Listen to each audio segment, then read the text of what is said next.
দেশ জুড়ে চলছে ভয়াবহ বন্যা। প্রায় 15টি জেলা বন্যায় কবলিত। এরই মধ্যে দুর্যোগ ও ত্রাণ প্রতিমন্ত্রী আবারও জানালেন, বন্যার হাত থেকে খুব সহসাই বাংলাদেশের মানুষের রেহাই মিলছে না। তিনি বললেন, আগামী মাসে আবারও বন্যা হতে পারে সারা বাংলাদেশে। কারণ বর্ষাকালের এই বন্যা প্রতি বছরই বাংলাদেশে প্রবাহিত হয়, যার ফলশ্রুতিতে বাংলাদেশের মানুষ যে খুব সহজেই বন্যার হাত থেকে রেহাই পাচ্ছে তেমনটি নয়। সচিবালয়ের দুর্যোগ ও ত্রাণ প্রতিমন্ত্রী জানালেন, আগামী মাসে যে বন্যার পূর্বাভাস দেওয়া হয়েছে সেই বন্যার জন্য প্রস্তুত রয়েছে সরকার।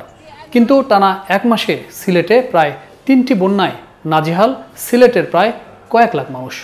অনেকটাই দুর্বিষহ জীবনযাপন করছে এবং হাওরের এই অঞ্চলে অনেকটাই খাদ্য সংকট দেখা দিয়েছে। শুধুমাত্র সিলেট জেলায় নয়, সুনামগঞ্জ জেলাতেও বিশাল আকারে বন্যার কারণে খাদ্য সংকটের ভয়াবহ পরিস্থিতির মধ্য দিয়ে দিন পার করছে এই এলাকার মানুষ। কিন্তু সরকারের পক্ষ থেকে বলা হচ্ছে পর্যাপ্ত পরিমাণ ত্রাণ তারা দিচ্ছেন, বন্যায় কবলিত বা বানভাসী মানুষের ঘরে ঘরে পৌঁছে দিচ্ছেন। আসলেই কি তাই? কি পরিমাণ ত্রাণ দিল সরকার বা কি পরিমাণ সহায়তায় পেলেন মানুষ, সেই বিষয়টি একটু বিশ্লেষণ করতে চাই। একটু বলে রাখি, এবার সিলেট জেলায় 3বার বন্যা হয়েছে। এই 3বারে অন্ততপক্ষে প্রতিটি বন্যায় 5 লাখেরও বেশি মানুষ বন্যায় আক্রান্ত হয়েছে। সবশেষের যে বন্যাটি এখন চলছে সিলেট জেলায়, সেখানে জেলা প্রশাসনের তথ্য মতে 6 লাখ মানুষ পানিবন্দী। অর্থাৎ 3 বন্যাতে দুর্যোগ ও ত্রাণ মন্ত্রণালয় থেকে জেলা প্রশাসনকে সহায়তা করা হয়েছে মাত্র 60 লাখ টাকা। অর্থাৎ যদি 6 লাখ মানুষের মাথা পিছু এই 60 লাখ টাকা হিসাব করা হয়, তাহলে একজনের জন্য 10 টাকা বরাদ্দ। পাশাপাশি চাল দেওয়া হয়েছে 1700 মেট্রিক টন।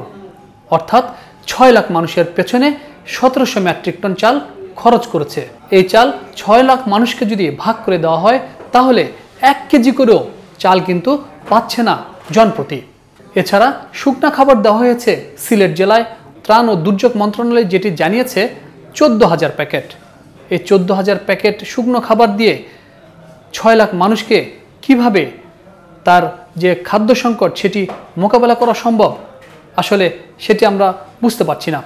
গোখাদ্যের জন্য সিলেট জেলায় দেওয়া হয়েছে 20 লাখ টাকা, আর শিশু খাদ্যের জন্য দেওয়া হয়েছে 20 লাখ টাকা। এই হলো দুর্যোগ ও ত্রাণ মন্ত্রণালয় যেটি রয়েছে, সেখান থেকে সরাসরি সহায়তা প্রদান করা হয়েছে সিলেট জেলায়। যদিও দুর্যোগ ও ত্রাণ প্রতিমন্ত্রী যেটি জানিয়েছেন যে পর্যাপ্ত পরিমাণ খাবার রয়েছে বা ত্রাণের কোনো সংকট নেই। মন্ত্রণালয়ে এক সংবাদ সম্মেলনে দুর্যোগ প্রতিমন্ত্রীকে প্রশ্ন করা হয়েছিল, হাওর জুড়ে চলছে খাদ্য সংকট।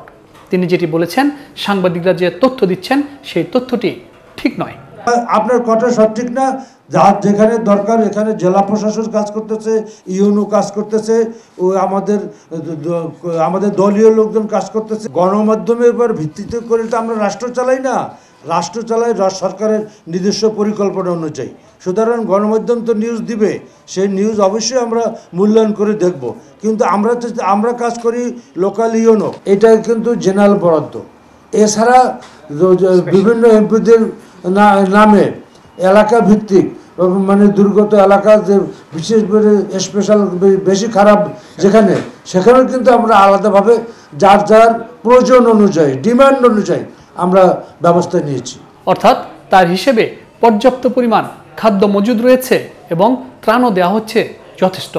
কিন্তু হাওরের মানুষগুলো যারা পানিবন্দী রয়েছেন, তারা কি বলছেন সেটি আমরা একটু শুনে আসি। আমরা আর এখন অস্তিত্ব আর হয়ে গেছি। আমরা এখন আর রাস্তায়, এখন বর্তমানে আমরা গরু ছাগল লইয়া একদম রাস্তায় আছি। আমরা গরু বছর লইয়া ও রাস্তার মধ্যে পড়িতে আসছি। প্রত্যেকটা বছর ও ডাইক ভাঙ্গিয়া আমরা এই যন্ত্রণাটা করে। এর মধ্যে তো আমরা কিচ্ছু পাই আরও না, এই বন্যাত কিচ্ছু আমরা পাই না। এ তো গেল সিলেট জেলার খবর। এবার আমরা একটু সুনামগঞ্জ জেলার খবর জানতে চাই। সুনামগঞ্জ জেলায় অন্তত পক্ষে 6 থেকে 7 লাখ মানুষ এখনও পানিবন্দী রয়েছে। 2 দফায় টাকা বরাদ্দ করা হয়েছে মাত্র 26 লাখ টাকা, যেখানে বলা হচ্ছে যে এই 26 লাখ টাকা যদি 7 থেকে 8 লাখ মানুষকে ভাগ করে দেওয়া হয়, তাহলে 4 টাকারও কম পড়ে মাথা পিছু। 4 টাকা দেখি আসলে একজন মানুষের একবেলারও খাবার জোগাড় করা সম্ভব।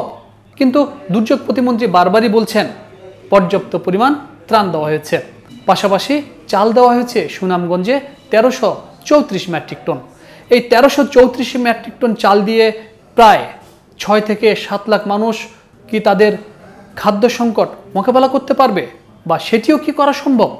যদি একটু হিসাব করা হয় তাহলে দেখা যাবে সুনামগঞ্জে অন্তত পক্ষে আধা কেজিরও কম চাল পেয়েছে বানভাসী মানুষেরা। শুকনো খাবার দেওয়া হয়েছে সুনামগঞ্জে 7 থেকে 8 হাজার প্যাকেটের মতো।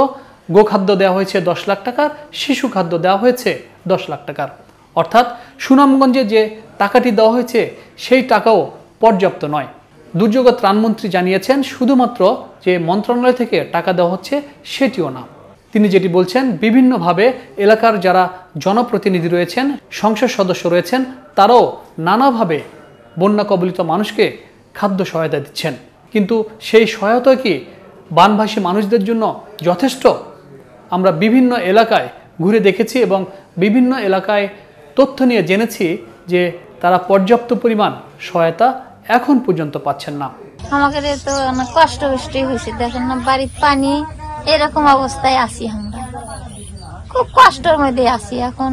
আল্লাহ পাক আমাদের এরকম কষ্ট। গত 4 বছর পরে দেখেছিলাম এরকম বন্যা, তারপর থেকে এরকমই দেখতেছি, কিন্তু কোনো অনুদান পাই। আমরা মুড়ি খাওয়ার দিন কাটাতে আছি, আর শুনতে আছি সরকার দান দেয়, দানটা যায় কই? ত্রাণ প্রতিমন্ত্রীকে সারা দেশের বন্যা পরিস্থিতি নিয়ে জানতে চাওয়া হয়েছিল এবং বলা হয়েছিল যে এত অল্প পরিমাণ যে সহায়তা, সেই সহায়তাটি পর্যাপ্ত কিনা এবং এখন পর্যন্ত যারা বানভাসী মানুষ রয়েছে তাদের যথেষ্ট পরিমাণ অর্থ সংকট, এমনকি খাদ্য সংকট রয়েছে। তিনি এক বাক্যে বলেছেন, সাংবাদিকরা যে তথ্যটি দিচ্ছেন সেই তথ্যটি সঠিক নয়। তারা জেলা প্রশাসন এবং সেই এলাকায় যারা কর্তব্যরত দায়িত্বে রয়েছেন তাদের সাথে যোগাযোগ করে যারা দুর্ভোগে রয়েছেন তাদেরকে পর্যাপ্ত পরিমাণ সহায়তা দিচ্ছেন। আসলে কি তেমনটি দিচ্ছেন? যারা পানিবন্দী রয়েছে সেই মানুষগুলো আসলে কি বলছে সেটিও আমাদের শোনা দরকার। যে পানির মধ্যে থাকি, কোনো কেউ সরকারও দেখে না, মেম্বারও দেখে না, চেয়ারম্যানও দেখে না, কিচ্ছুই দেখে না, আঙ্গরে কেউ কোনটা দেয়ও না। আমরা কি আর ভাত করছি দেশের মধ্যে, আমরা দেশের নাগরিক না। বন্যা পানি এনকা কই যাম, কই কি পামু, দুটো কাঠল নিয়ে আসলাম, ওই পোলা অনেক মুড়ি টুড়ি দিয়ে খিলিয়ে রাখা নাকবো, এছাড়া আর কোনো বুদ্ধি নাই। ভাত টাত পাকানির মতো ক্ষমতা নাই। চিড়ে মুড়ি খাইতেছি, দিনে আটটা খাইলে দিনে খাওয়াই না, দিনে খাইলে আটটা খাওয়াই না, এরকম কষ্ট মতো আছি।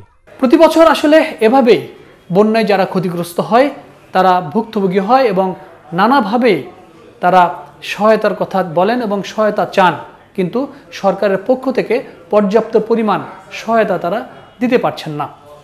সারাটি দেশে প্রায় 15টি জেলায় এখন বন্যা কবলিত। সেখানে 3 কোটি 10 লাখ টাকা নগদ অর্থ দিয়েছে দুর্যোগ ও ত্রাণ মন্ত্রণালয় এবং প্রতিমন্ত্রী যেটি বলেছেন প্রায় 20 লাখের মতো মানুষ পানিবন্দী রয়েছে। এই 20 লাখ মানুষের মাথাপিছু যদি 3 কোটি 10 লাখ টাকা দেওয়া হয় তাহলে কয় টাকা করে পড়ছে হিসাব করলেই দর্শক আপনারা পেয়ে যাবেন। প্রায় 20 লাখ মানুষের জন্য মাত্র 8,700 মেট্রিক টন চাল দুর্যোগ ও ত্রাণ মন্ত্রণালয় থেকে দেওয়া হয়েছে বরাদ্দ। প্রায় 20 লাখ মানুষের জন্য এই 8,700 মেট্রিক টন কতটুকু চাল? মাথাপিছু বা একটি পরিবার কতটুকু চাল পেতে পারে? শুকনো খাবার দেওয়া হয়েছে প্রায় 58,500 প্যাকেট। মন্ত্রী নিজেই বলেছেন অন্তত পক্ষে 20 লাখ মানুষ পানিবন্দী। তাহলে 58,500 প্যাকেট এই শুকনো খাবারে 20 লাখ মানুষের কোনোভাবেই কি সংকট সমাধান করা সম্ভব? আমরা স্বাভাবিকভাবে বলতে পারি কোনোভাবেই এই সংকট মোকাবেলা করা সম্ভব নয়, বা খাদ্য যে সংকট মানুষের বা পানিবন্দী মানুষের সেটি কাটিয়ে ওঠা সম্ভব নয়। যারা বন্যায় কবলিত তারা বলছেন যে সরকার প্রতি বছরই বলে যে তারা পর্যাপ্ত পরিমাণ ত্রাণ দিচ্ছেন, কিন্তু এই ত্রাণ কোথায় যাচ্ছে, এই ত্রাণ কারা পাচ্ছে সেই হিসাবটি তারা ঠিকঠাক মতো জানতেও পারে না।